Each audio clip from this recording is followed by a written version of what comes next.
Hey everyone, Jamal here from Review Me, another edition of Shoot the Shit, and we're here with Jonathan Kambouris, based in NYC. Jonathan, say what's up. Hey, how's it going? Cool. Yeah, Jonathan is a still life and product photographer, as I mentioned, based in New York. He does a lot of editorial and commercial photography work. His stuff is awesome. It's very slick, very bright, very colorful, very poppy. It's definitely in demand, this type of style you're shooting. Which is cool. So real quick, give people a sense of your background briefly and, kind of how you got into this thing called photography. Yeah, definitely. I've always was into art and design. I originally got into painting early on in high school. And I realized that I didn't want to be a starving artist. I really wanted to mix business with art. So photography kind of sounded like an interesting mix between the two. So I went to art school, moved to New York, started assisting. While I was assisting, I was working on my portfolio, slowly started getting editorial jobs and small gigs here and there, and eventually made that final jump to go out on my own and shoot my own work and see what happens. And that's where I am today.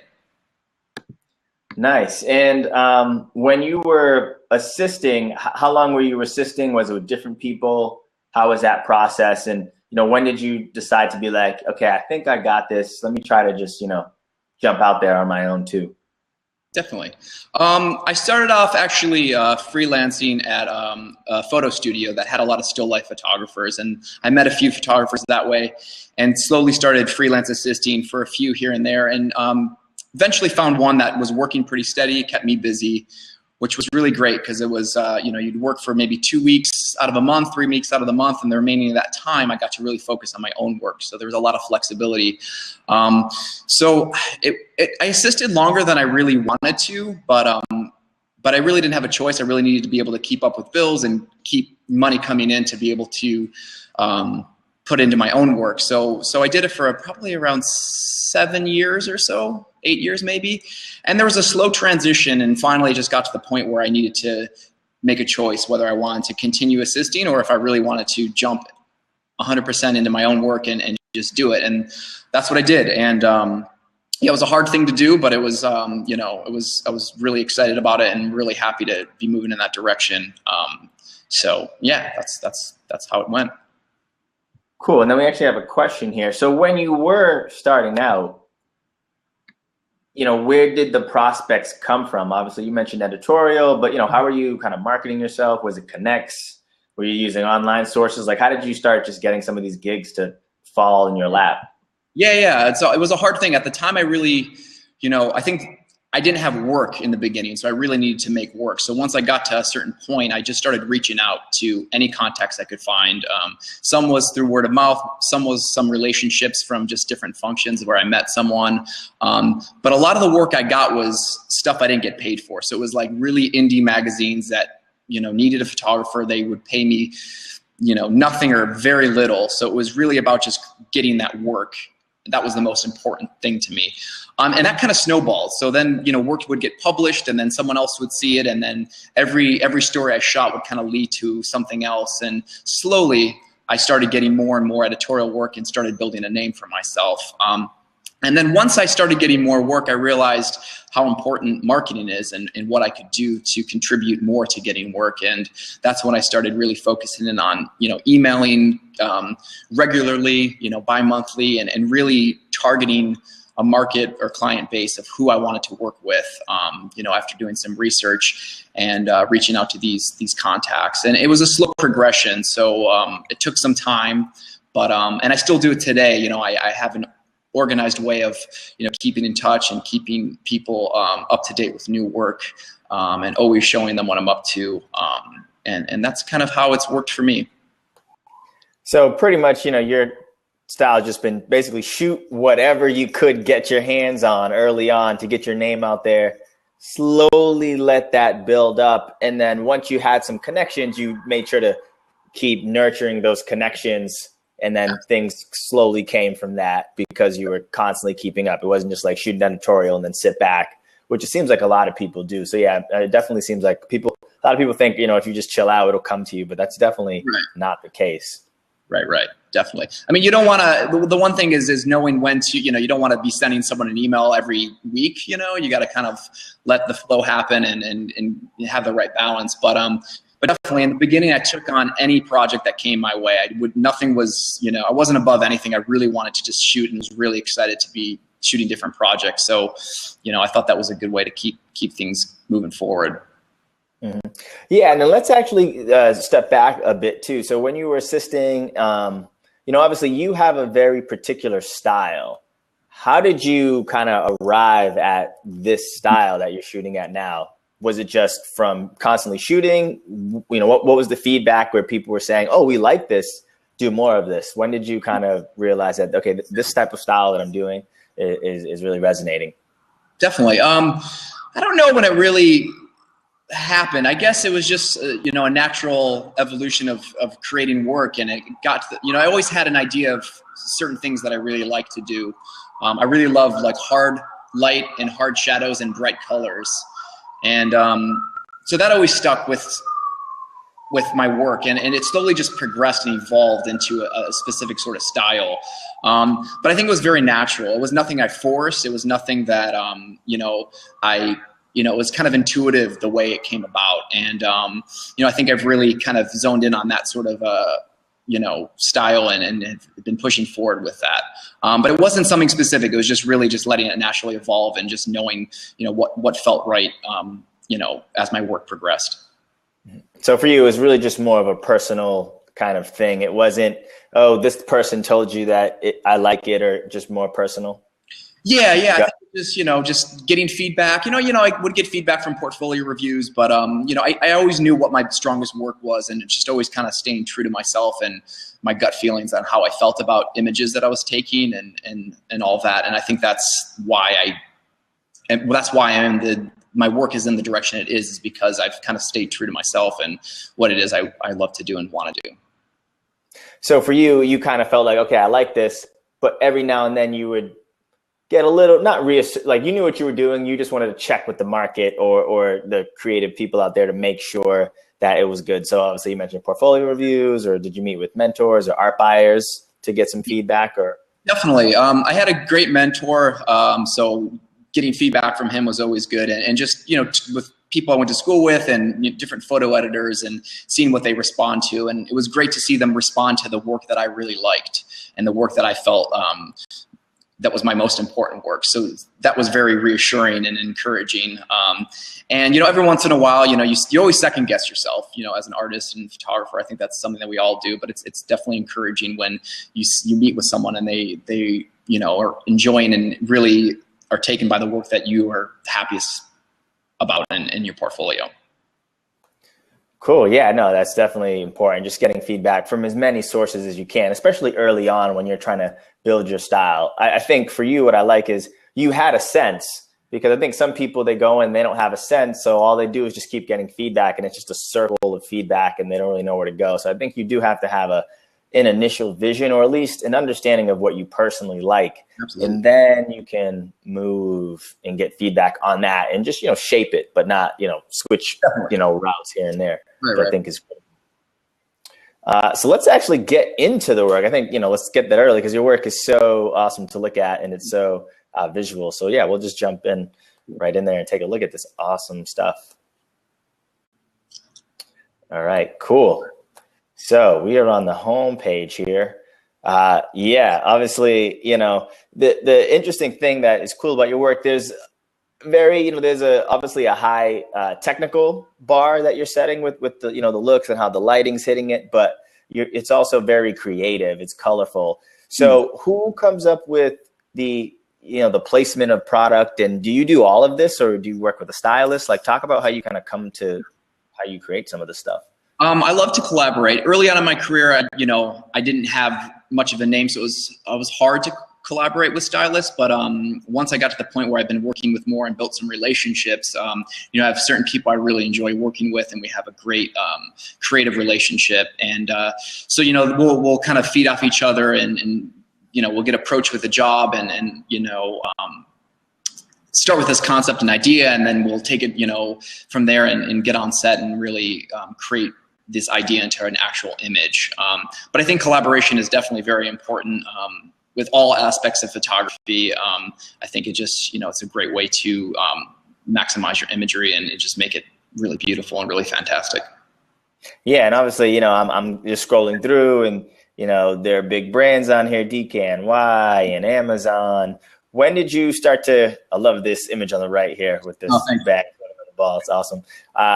When did you kind of start to work on these more bigger projects and talk about that transition? Yeah. I mean, it came, that was one thing. It took a little while to get to that point where you started, being up for these bigger campaigns and these bigger jobs. So that happened more recently in my career, or more recently till now. So later on in my career, within the last year, I've really started to see more brands coming to me and interested in the work I'm doing and wanting to take the work that I do that they've seen for editorials or my personal work and really apply it to their brand. So it was more of a recent thing, getting in with these companies and shooting with them. Yeah. So let's kind of talk about this recent, some of these recent, I'm guessing these are more newer images. And you also mentioned to me off camera that you work with Amazon quite often. So I think that's a good place to start. Just talk about how do you approach it? What's kind of the initial process, and how do you attack it when you actually get on set? Definitely.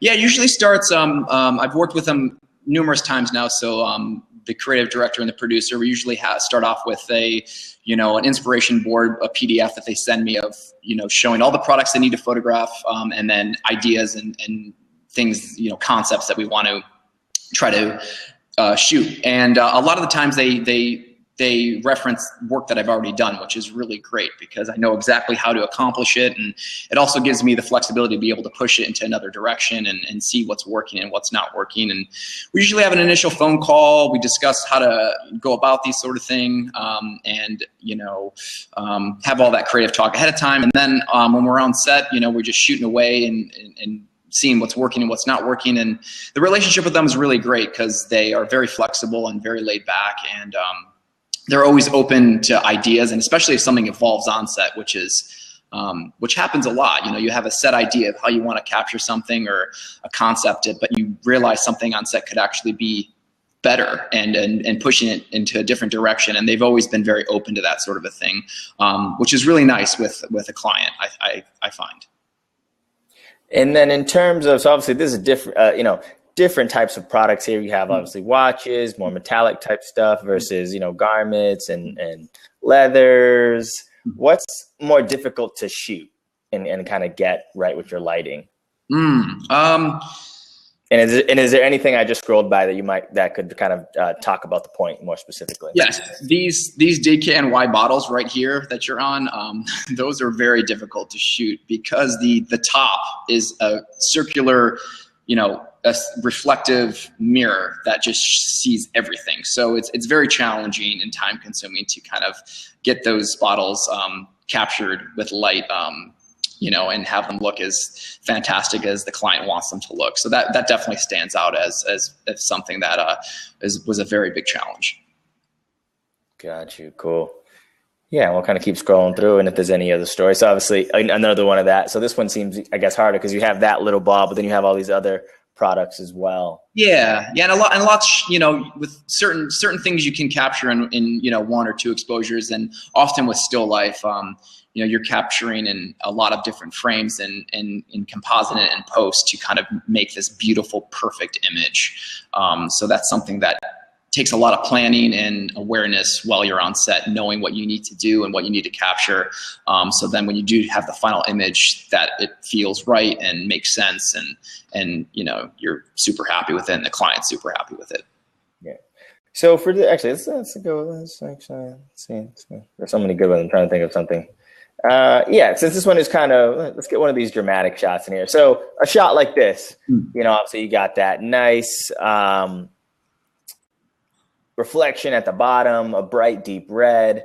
Talk about kind of how you approach this and some of the technical aspects to kind of get a shot like this. Definitely. Actually, this was one of the more simple ones. It was okay, let's get a harder one then. Yeah, let's do a harder one. I'll just kind of stop me if there's any. Let's talk about this one. This one was a lot of fun, just because I love this image. Yeah, no, this is a great. Yeah, so this was commissioned by Sotheby's, and this was really challenging because that painting is a Jackson Pollock painting that went up for auction, and they wanted me to photograph a conceptual image that would be used to show to all their collectors who would be auctioning at the auction to purchase the painting. So photographing a piece of artwork is quite hard because it's really all about the artwork. So this was hard on a lot of different levels, just because it was a $20 million painting that I couldn't bring into the studio, so we had to go on location for it. And they wanted to recreate, or I wanted to recreate, the point of view of what Jackson Pollock saw when he was painting. So then whoever was viewing it would feel like they're actually there looking at his painting through his eyes. So it took a lot of planning. I worked with a really fantastic prop stylist who builds sets, and she created this background. And this is the sort of thing that I was talking about earlier, that you have a specific idea of what you want to do when you're shooting, but there's all these little happy accidents that happen. And one of my favorite parts of this, all of this was sketched out, but the yellow paint drips is something that we did not plan, and I just absolutely love that, because I felt, you can see in the top left corner, and the paint cans dripping down to the front, and it almost feels to me, or what I was trying to convey, was that it was Jackson Pollock walking across his background here of when he was painting, and those are his drips from his hand holding the paintbrush. And that was something that I thought really worked out and turned into, kind of a happy accident, something that wasn't originally planned, but just kind of going with it. So this is definitely one of my favorite images that I've done recently, and I'm very excited about it, as you can probably tell. Yeah, no, this was a definitely, cool image. And we'll get back to, going through your site more when we talk about personal products. Let's get back into another question from the crowd here. So let's see what's interesting. We got 1, 2. Yeah, let's go with, we'll go with something from Bill from NYC. He says, what advice would you give photographers looking for e-commerce and lookbook work? And that's obviously what you have been working on. So I guess, talk about, obviously you mentioned some of the tips with marketing and editorial, but is there any other specific things out there that you kind of did that helped you out? Yeah, I mean, it was interesting. I went to Parsons School of Design. So recently I've had some students reach out to me, and I've met them and we've chatted. And some student came to me and said that they were doing some e-com and working in an e-com studio for a department store. And they were working really steady. The only issue was that, I think the money was decent and they were consistently working, but they were working on work that wasn't something that they were proud of. It was very not exciting and just product-based work. So they were there for a few years, and when they left, they really didn't have a body of work that they could show. And that was one thing that I noticed, especially the way things are going with e-com now, is a lot of the work can be kind of dry and stale. And it's important to really, it's good to have that bread and butter work, but it's important to really focus on doing work that you're proud of, that you really want to promote. And that's something that's going to grab the attention of an art buyer or a photo editor and all that, because, there's so much images and there's so much visuals with the digital age we're in. So it's really great to stand out and have a personal style. And that's the only thing with e-com work that I hesitant to, that I was hesitant to want to get involved with, was, especially when it's like product based or just that dry work, is you don't want to lose your personal style and what your vision is. Got you. And then, so in terms of actually moving into that space, what do you think somebody should do to attack it? Is it more building relationships? Is it more just emailing your work, or? Yeah, definitely. I think, like I said, if you have those projects that you love working on, if you did like a cool test or something, sending it out, finding the right contacts and sending out like little emails. I think trying to get a meeting is always great. The face-to-face is always a great way to kind of, meet with an art buyer or a producer and show them your work, and you can kind of relate on a personal level. And a lot of work is, someone hiring you isn't just your work, it's liking who you are and what you're all about, and easygoing and being able to work together. And I think it's just reaching out and trying to get those little personal meetings and just making sure that people are up to date on what you're doing and what you've been up to, and constantly refreshing your work. So every month or two or a couple months, you can kind of shoot an email to these people and be consistent, that they continue to reach out to them and not to get discouraged. I know one thing I wouldn't hear back often when I would make these emails, and I would always worry, like, am I annoying someone? But at the end of the day, I think they would let you know if they didn't want to receive your emails. And a lot of times, after emailing for 6 months, I might get an email back that they want to meet and the timing's right. And it's just good to be persistent and stay resilient. Cool. Yeah, I know it could definitely seem like a black hole when you're emailing somebody. You don't hear back, like you said, for 6 months. You're like, man, I'm going to give up. But you kind of have to keep just, throwing stuff at the wall, and hopefully you'll get a connection.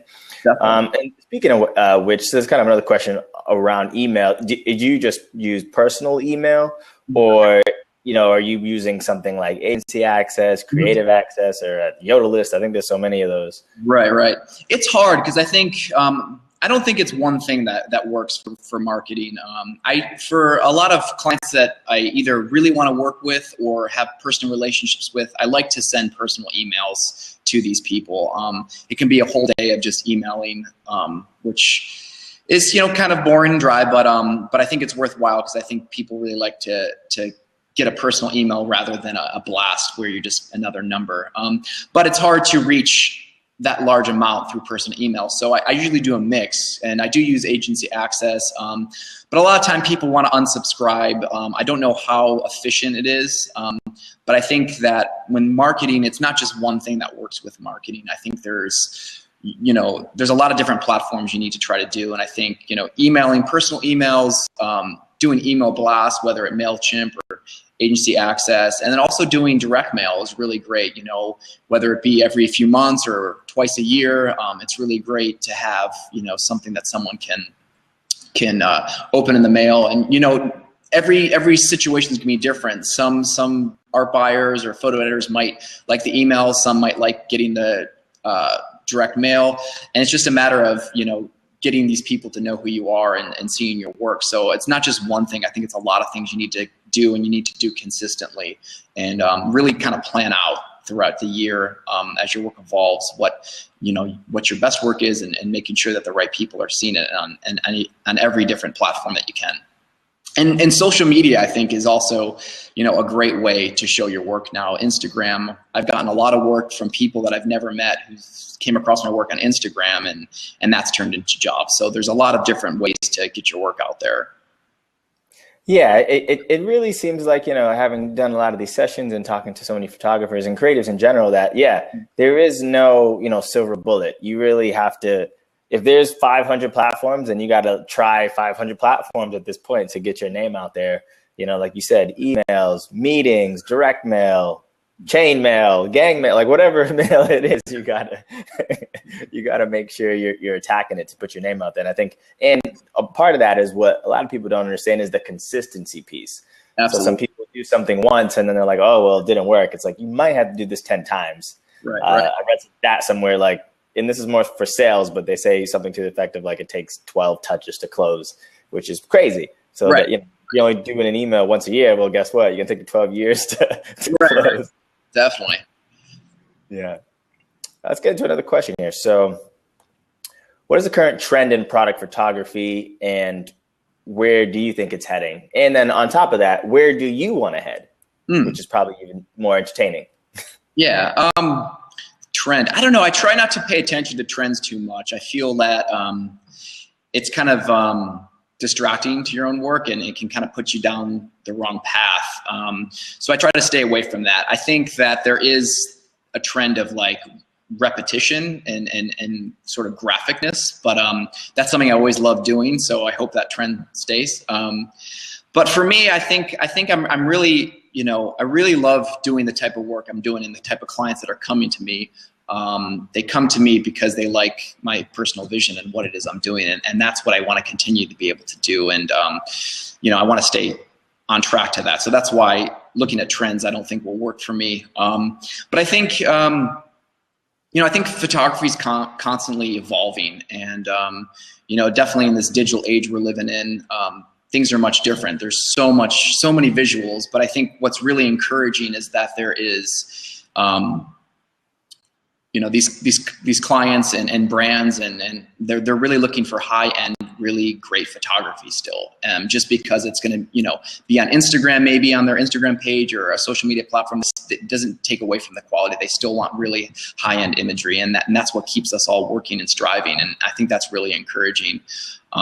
You know, before the digital age, I think, you know, back in the print days, you know, people were worried once that was coming to an end that photography would die. But as you can see, it hasn't. It's definitely still there. It's just a little, you know, it's challenging. It's harder in different ways or easier in different ways, but it's definitely, you know, still evolving. And I think as long as you're excited about your work and can adapt to the changes, that I think you can be very successful. And I think, you know, 5 years from now, who knows what photography is going to be like? You know, it'll be probably more of the same, but the photographers that can adapt to the change the best, I think, will be the ones who are continuing to produce work and get hired to produce work.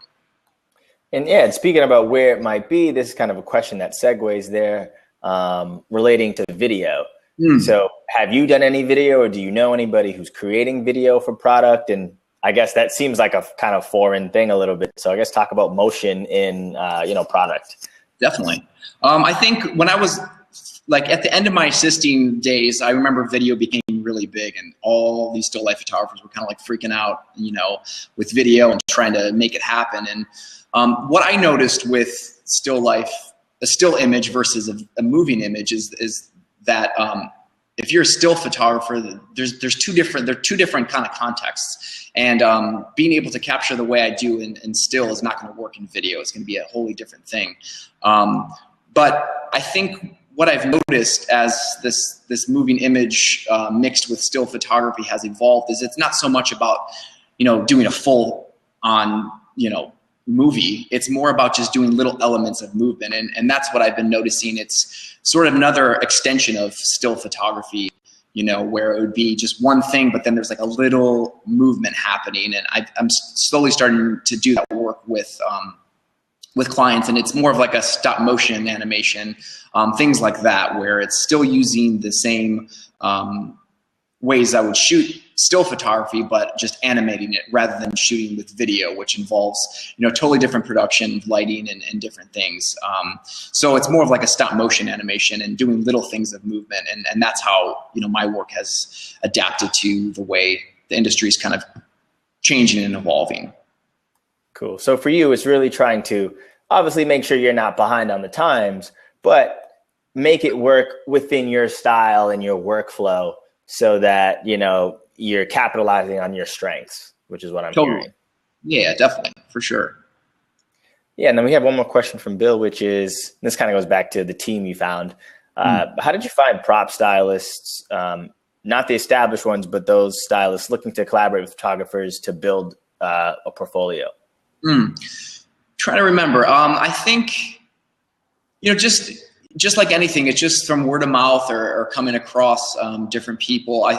Recently, a young prop stylist who's just getting her start reached out to me directly, and that's how we collaborated together. I guess it's hard if, you know, no one sees each other's work, then how do you find each other? So I guess just seeing who's doing what, or you know, whoever's in your network of friends, and trying to find someone who wants to have a similar result, whether it be with prop styling, photography, whatnot. But I think just seeing who's shooting things, you know, if you're a photographer and you saw prop styles work in a magazine, you know, reaching out to them directly and seeing if they'd want to work on a test together is a great way to do it. I have prop stylists who want to go grab a coffee all the time, and we'll chat and talk about projects. And I think for photographers and visual people, we always want to be creating work. So I think it's a win-win for everyone. So, just out of the blue email and meeting face-to-face, is can't hurt. And you never know, you might encounter someone who's looking for the same sort of thing and just connect. But it's the same thing with anything, just trying to connect. It's just being patient and resilient and trying to see who's doing what and make sure that your work is finding the people that you want to be working with.